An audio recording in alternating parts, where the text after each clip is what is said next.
I have been to the well 3 times. On the first time, I was 6. I went with my dad. My father had been reared on the outdoors. He lived for it. Every chance he got, he was out backpacking, fishing, hunting, anything. It was an addiction for him, one that would eventually kill him. 20 years after this story, he was climbing up a waterfall when he slipped and fell to his death. But he died doing what he loved, and he aimed to instill that love onto me. As a result, from the moment I could walk, I had spent more time in the woods than indoors. On this occasion, we were camping, as we had done many times before, though never in this area of the woods. Though my father sought to teach me as much as he could about the outdoors, he realized a 6-year-old wouldn't be much help setting up a tent. He told me not to wander too far and set to work grappling with the tent, promising me we would have some cookies once he had finished. That naturally excited my young self, and I was practically giddy as I bounced around waiting for him to finish.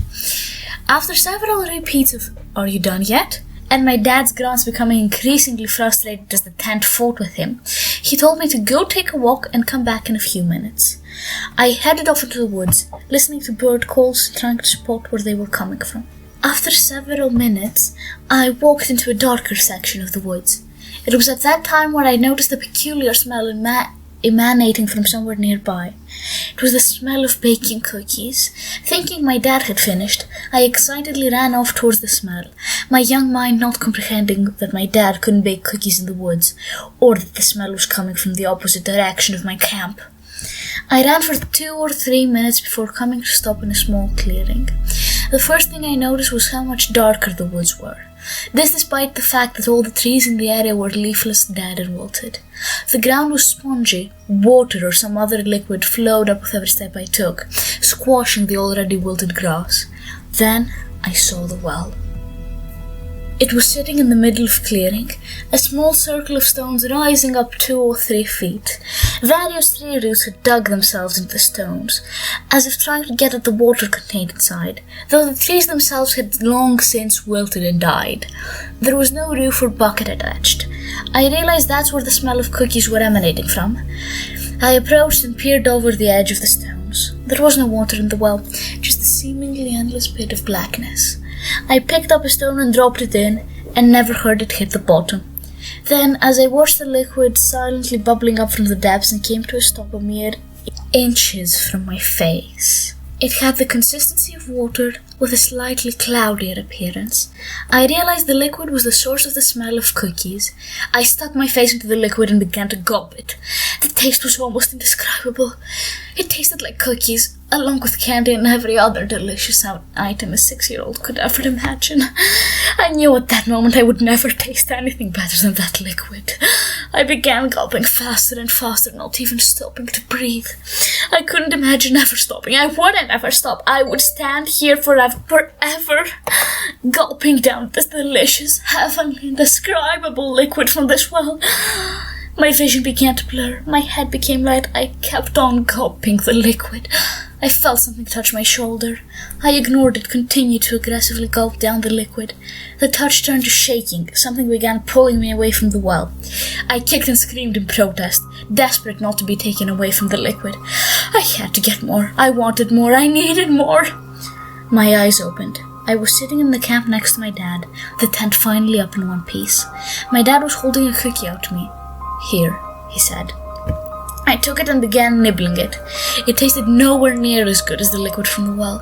I looked out into the woods, but realized the smell from the well was gone. On the second time, I was 18. I went with my best friend. We had just recently graduated high school, and to celebrate we had gone for a week-long camping trip in the woods. Naturally, being the age we were, we brought along a fair amount of illicit substances and spent more time that week high than sober. I mostly stuck to weed and some mushrooms. My friend was into stronger substances. While I had been high most of the week, I am fairly confident I was sober during this event. It was our last night before heading home, and I hadn't taken anything in the past few days, since it was my job to drive us home in the morning. My friend was tripping on who knows what, and was lost in some cocktail of drugs, just staring at the sky and giggling intermittently.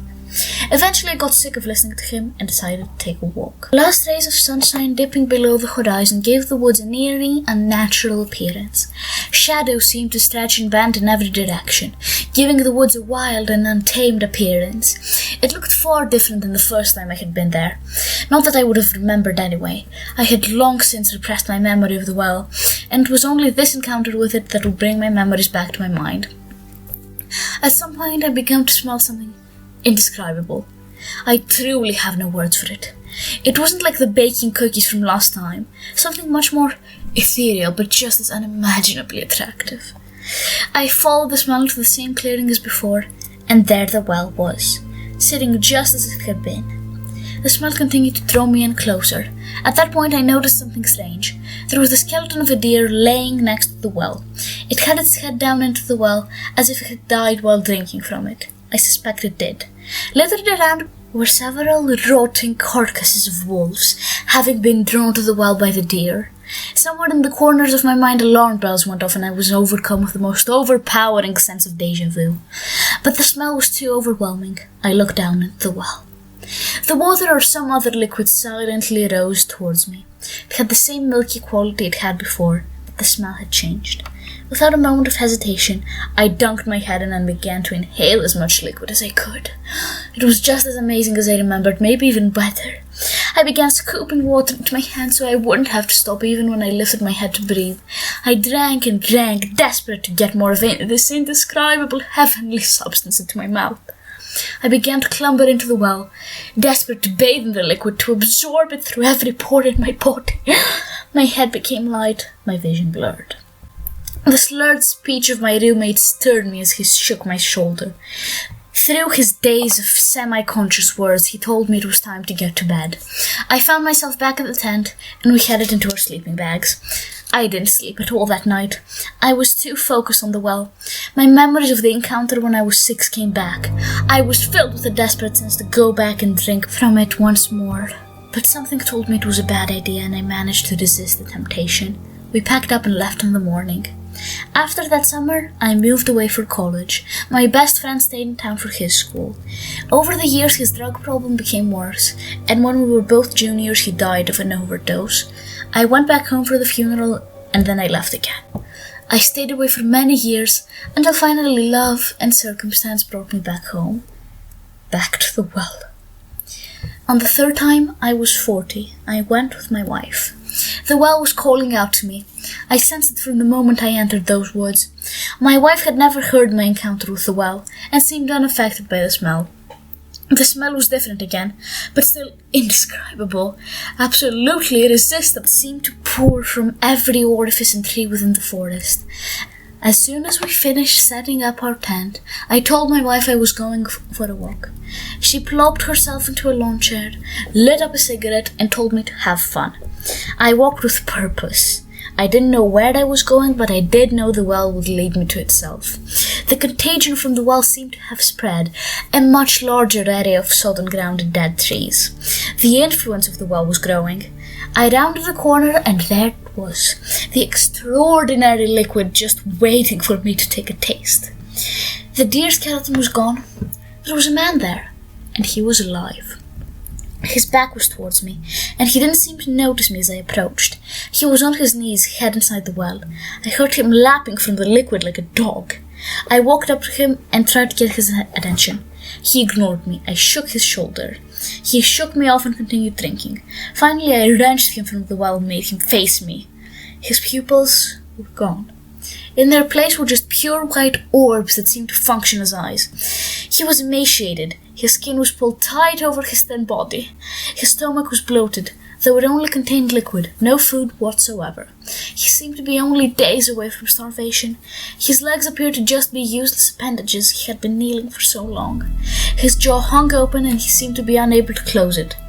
I let out a yelp and jumped back. The man regarded me for a moment with his white orb-like eyes. Then he turned and resumed his lapping from the well. I turned and ran until I collapsed at the feet of my wife. She asked me what was wrong. I told her I just saw a bear. We packed up the tent and moved to a different spot in the woods. I swore that I would never return to that well. For 20 years I was able to keep that promise. But then my wife died of lung cancer. I felt the well calling to me once again, and I was too overwhelmed with grief to resist. On the 4th time, I am 60. I go alone. The forest is dying. The well's infection is only spreading faster as it goes on. Every dead tree, every animal carcass from everything in those woods pours the smell of the well. The smell is indescribable, but it seems to smell like peace. I want peace. At least the illusion of peace. I need to move on, but I know the well does not help with that. It is the well of wants. It gives you what you want, not what you need. And now all I want is to dunk my head into that heavenly well and never lift it again. That is exactly what I plan to do.